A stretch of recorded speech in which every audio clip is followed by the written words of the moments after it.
अरे अरे मुन्ना तुम। अम्मा सारी दुनिया मुझे सेठ याकूब के नाम से याद करती है और तुम अब तक मुझे मुन्ना कहती हो। वो लतीफ़ा नहीं आई, मसरूफ थी। चलो मैं तो आ गया हूँ ना। हाँ बेटा, हफ्तों के बाद चंद लम्हों के लिए आना भी कोई आना होता है। अम्मा तुम्हारा बेटा एक बैंक और 5 कंपनियों का मालिक है, बहुत से काम करने होते हैं, फुर्सत नहीं होती, न दिन का पता चलता है न रात का। बेटा इतना पैसा कमा कर क्या करोगे? ये पैसा बहुत तंग करता है। बेटा तुमने कभी सोचा है कि जिंदगी की सबसे खूबसूरत चीजें हमें मुफ्त मिलती हैं? मसलन माँ का प्यार, बाप की शफकत, ये हवा, खुशबू, सूरज की किरणें वगैरह वगैरह वगैरह। रज़िया चाय बना के लेकर।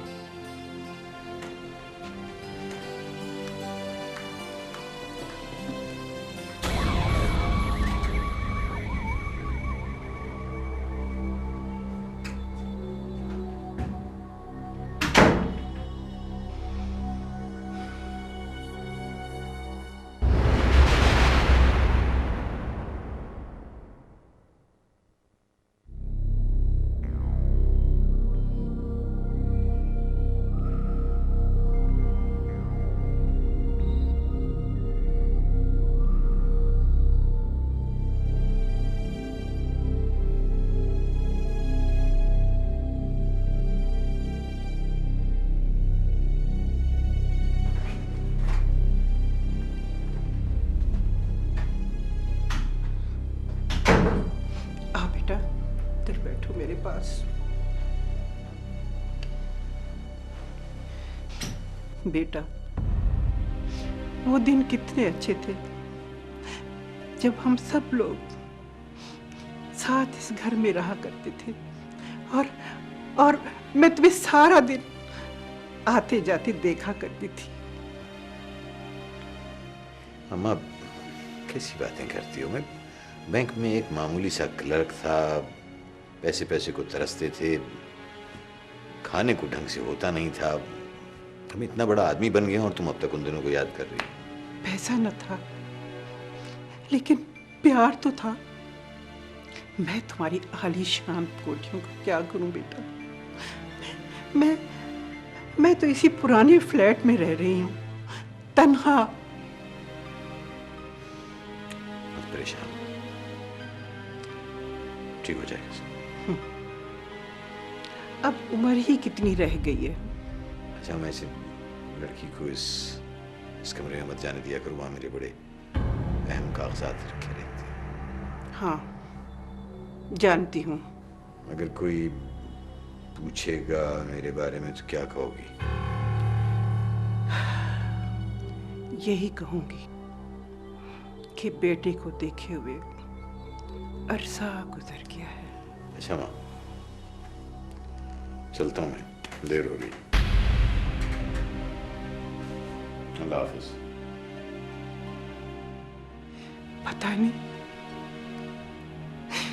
पता नहीं तुम कहाँ गुम हो गए हो।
ready. Thank you.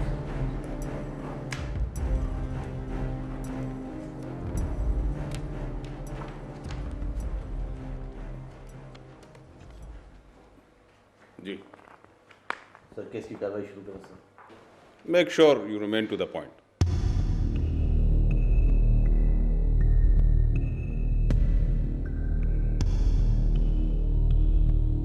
सर, आपको अच्छी तरह से मालूम है कि सारे बैंक्स अपने डिपॉजिट का कुछ हिस्सा स्टेट बैंक के एसजीएल अकाउंट में रखते हैं.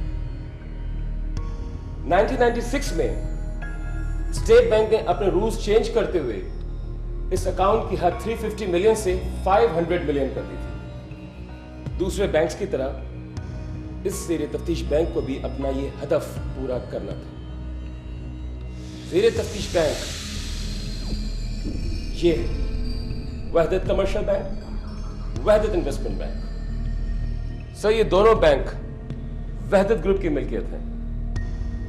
इस ग्रुप के मालिक का नाम रुकनुद्दीन है. इस ग्रुप की और भी बहुत सी मुख्तलिफ कंपनीज हैं.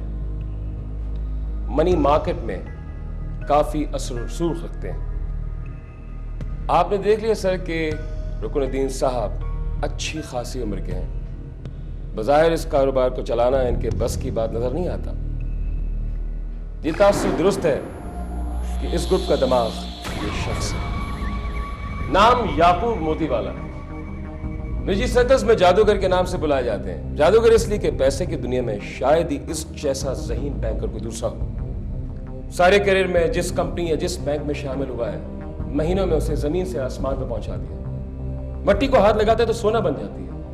स्टॉक एक्सचेंज के ब्रोकर्स इसकी मुरीदी को ही गनीमत जानते हैं. ये साहब वहदत कमर्शियल बैंक में फाइनेंस मैनेजर हैं. करियर एक क्लर्क से शुरू किया था. आपकी दिलचस्पी की खातिर मैं आपको बताता चलूं कि ये मोहतरमा इनकी सेक्रेटरी हैं. बज़ाहिर सेक्रेटरी के अलावा सब कुछ. वक्त मत जाया करें, आगे बढ़ें.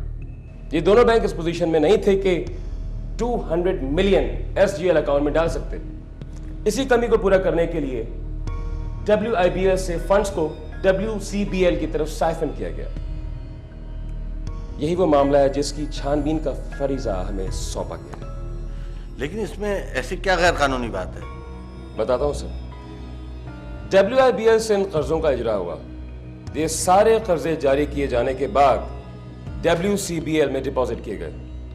इस तरह WIBL का तो दिवालिया हो गया, मगर WCBL बच गया. इन तमाम सिलसिलों में बेकायदगी कहां हुई? सर, बेकायदगी इन कर्जों के इजरा में हुई है. ऐसा लगता है कि ये कर्जे इन कंपनियों के नाम जारी किए गए, मगर पैसा कहीं और पहुंचा. कम से कम हमारा ये ख्याल है. ऐसा सोचने की क्या वजह है? ये सारे कर्जे एक ही शख्स ने मंजूर किए थे, याकूब मोतीवाला ने. सब बैंक के एक आदमी ने हमें थोड़ा बहुत ब्रीफ किया है. अब जितना कुछ हमें मालूम है उससे लगता है कि स्टेट बैंक के कवानीन को बुरे तरीके से तोड़ा गया. फिलहाल हम इन्वेस्टिगेशन कर रहे हैं क्योंकि सर केस जो है अभी इनिशियली स्टेजेस में है. जो शख्स तुम्हें ये इत्तला पहुंचा रहा है, उसका मोटिव क्या है? सर, लगता है वो याकूब मिर्जा का पुराना हिसाब चुकाना चाहता है. उसका नाम नुमान है. WIBL में एक क्लर्क है. पुरानी दुश्मनी लगती है. एहतियात से कदम उठाइएगा, हो सकता है उसकी इत्तलात गलत हो.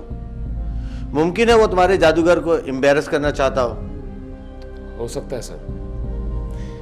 इसलिए तो फिर